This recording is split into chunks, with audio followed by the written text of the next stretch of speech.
Your child is crying because you turned off the TV. Not whining. Not fussing. Crying. Full tears, red face, the kind of breakdown you would expect if something genuinely terrible had happened. And you are standing there, remote in hand, wondering what on earth is going on inside that little head.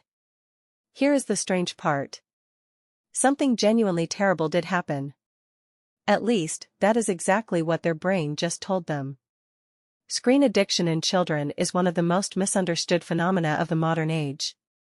Most parents assume it is a discipline problem, a willpower problem, a parenting problem. But neuroscience says something far more uncomfortable. It is a design problem. And the designers knew exactly what they were doing. To understand what screens are doing to your child's brain, you first need to understand what dopamine actually is.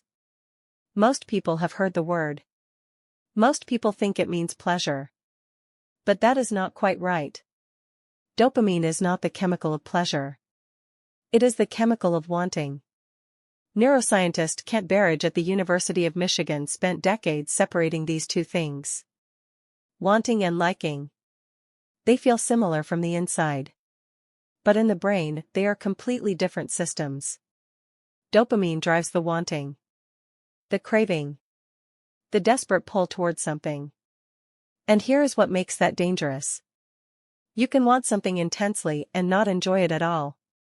Every time your child picks up a tablet, their dopamine system activates before anything even happens. The anticipation itself is the trigger. The brain does not wait for the reward. It fires early. It fires hard. And it keeps firing as long as there is a chance that something good might appear. Psychologist B.F. Skinner figured out the key mechanic nearly a century ago. He called it variable ratio reinforcement. You press a lever. Sometimes you get a reward. Sometimes you do not.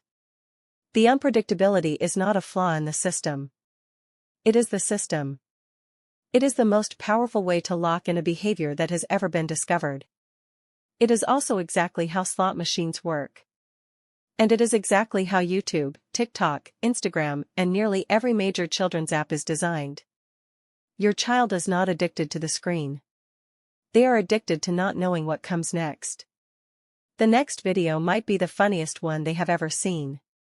The next level might be the one where everything clicks. The next scroll might reveal something amazing.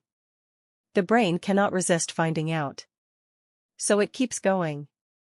And going. And going. Not because your child lacks self-control. Because their brain is doing exactly what a healthy brain is supposed to do when it detects a source of unpredictable reward. Now add one more layer. Children's brains are not adult brains with less experience. They are structurally different.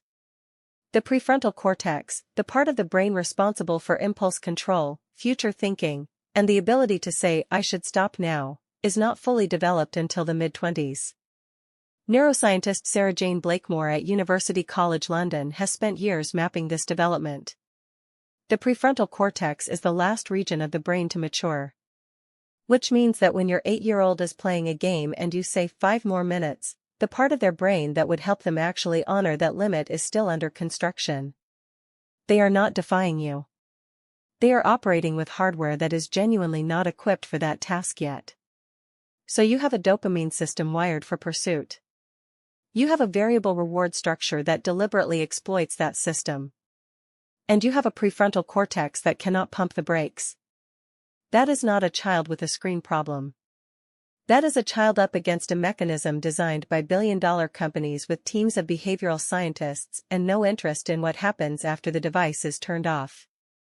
Dr. Anna Lemke, a psychiatrist at Stanford University and author of extensive research on behavioral addiction, describes the modern digital environment as a dopamine landscape unlike anything the human brain has ever encountered.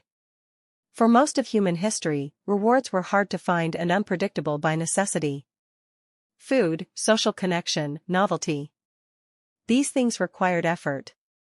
The brain's reward system evolved for a world where rewards were scarce. Screens deliver reward on demand. Infinite, effortless, frictionless. The brain was never meant to handle that. Here is where it gets more interesting. The apps your child uses are not accidentally addictive. They are engineered that way. Former product manager at Google Tristan Harris gave testimony to the U.S. Senate explaining that technology companies conduct what he called a race to the bottom of the brain stem. The goal is not to make a product your child enjoys. The goal is to make a product your child cannot stop. Autoplay removes the moment of decision. Infinite scroll removes the natural stopping point. Notification systems create withdrawal-like urgency.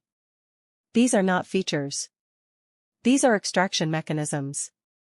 And children, whose brains are still forming, are the most vulnerable population imaginable. When your child loses access to a screen, what you see as a tantrum is actually something much closer to withdrawal.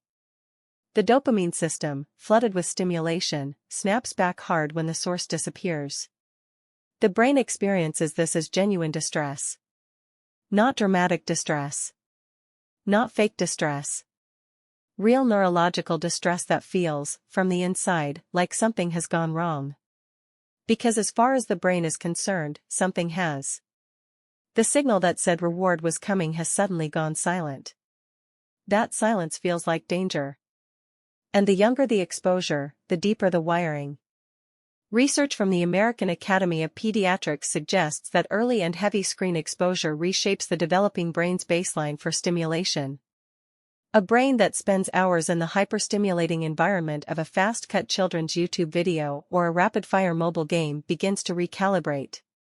Slower things, the things that require patience, books, conversation, unstructured play, become genuinely harder to tolerate. Not because the child is lazy. Because their brain has calibrated to a different speed. There is something else most parents are never told. Not all screen time is equal.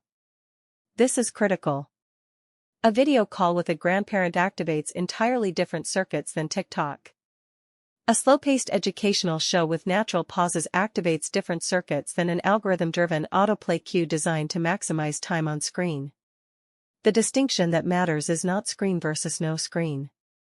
It is passive, algorithm-driven, infinitely scrollable content versus content with endings, choices, and natural pauses. One of these gives the brain a chance to breathe. The other does not. Psychologist Jean Twenge at San Diego State University has tracked generational data on screen exposure and mental health for decades. Her research shows that the rise of smartphones and social media platforms correlates sharply with increases in anxiety, depression, and loneliness in young people. She is careful to note that correlation is not causation. But the pattern is striking and consistent across multiple countries and multiple datasets. Something changed around 2012. And the thing that changed most dramatically around 2012 was the smartphone becoming ubiquitous in children's hands. So what does any of this mean for you, standing there with a remote control while your child cries on the floor? It means you were never fighting your child. You were fighting a system built by some of the most sophisticated engineers in human history, specifically designed to make stopping feel impossible. It means the guilt you have felt, the worry that you gave in too easily or that something is wrong with your child, was always misdirected. You were not failing at parenting. You were navigating something genuinely new.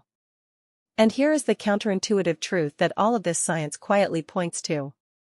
The solution is not about restriction alone. A brain that is starved of dopamine will find another way to get it. The solution is about replacement. About giving the dopamine system something else to pursue. Something with natural endings and real rewards. Something unpredictable in a slower, richer way. A sport where you might win or lose. A story where you do not know what happens next. A skill where every attempt reveals something new. These things feel harder at first. The brain resists them because they are slower. But they build something that screens never can. They build a brain that knows how to wait. Your child cried today because their brain told them something genuinely terrible had happened. But here is what that same brain is capable of, given time, given patience, given a world designed for it rather than against it. It is capable of deep focus. It is capable of real curiosity. It is capable of sitting with something difficult long enough to actually understand it. That is not the screen talking. That is your child underneath all the noise, waiting to be found.